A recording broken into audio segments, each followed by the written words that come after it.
This is a video response to the screencast on metaphors. To begin with, the basic idea of the screencast is to define what a metaphor is and to outline three basic metaphors to define teaching and three basic metaphors to define literacy, or rather not to define them but to help define them in a relatable way. So a metaphor basically is a tool to pin down a construct that is hard to grasp without some sort of image that is relatable to a normal lifestyle.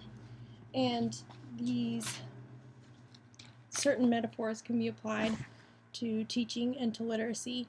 To teaching, it would be teaching as telling and controlling, using sort of hard, discrete sets of knowledge to teach a given subject.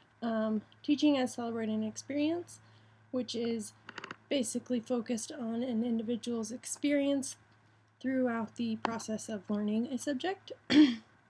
And teaching as transforming and transgressing, which would be addressing a marginalized social group and teaching a subject to sort of help advance that social group.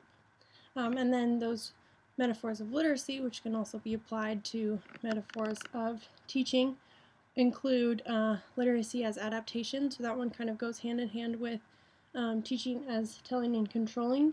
And it's basically emphasizing literacy skills as a way of advancing a person's knowledge and making it applicable to becoming a part of everyday life. And then literacy as a state of grace, which is goes hand in hand with teaching as celebrating experience, and that basically means that so it's kind of bolstering special powers that a student already has and making literacy work for that student to contribute to their pre-existing understanding of a subject. And finally, literacy as power goes along with teaching as transforming and transgressing, and it applies to the relationship of literacy with a certain social group and advancing that social group. So to go off of that,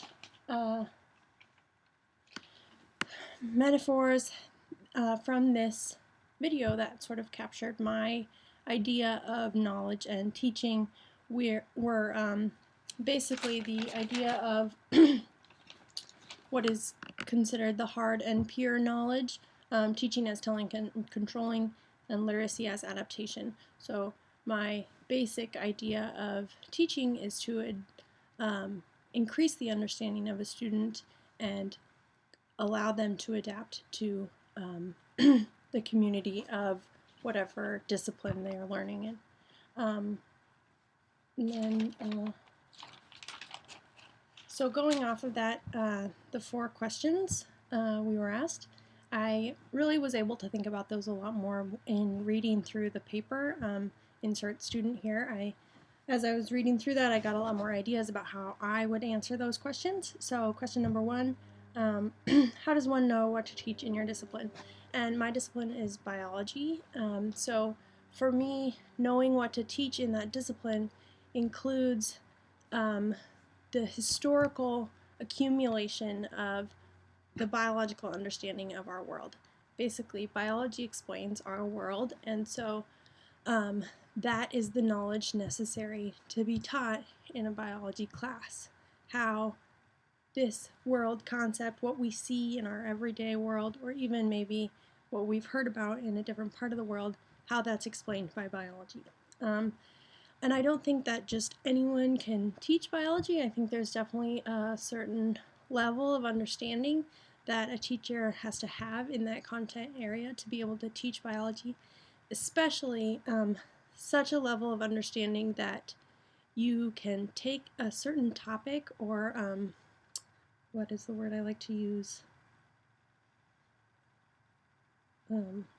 Anyway, take a certain topic and be able to explain that from, or a concept, that's the word, be able to explain that concept from several different avenues and points of view so that different students with different learning styles have access to that concept, because not everyone's going to grasp that concept from the one a path of explaining it. So you need to know your subject well enough to be able to explain it in several different ways. And the other thing about not just anyone being able to teach is that it requires a passion for biology, so that as a teacher you're also advancing your understanding of the subject and keeping current on what's happening in the scientific community and how what's happening and what's being discovered is applicable to world issues. Especially for me, it's a major one is conservation biology.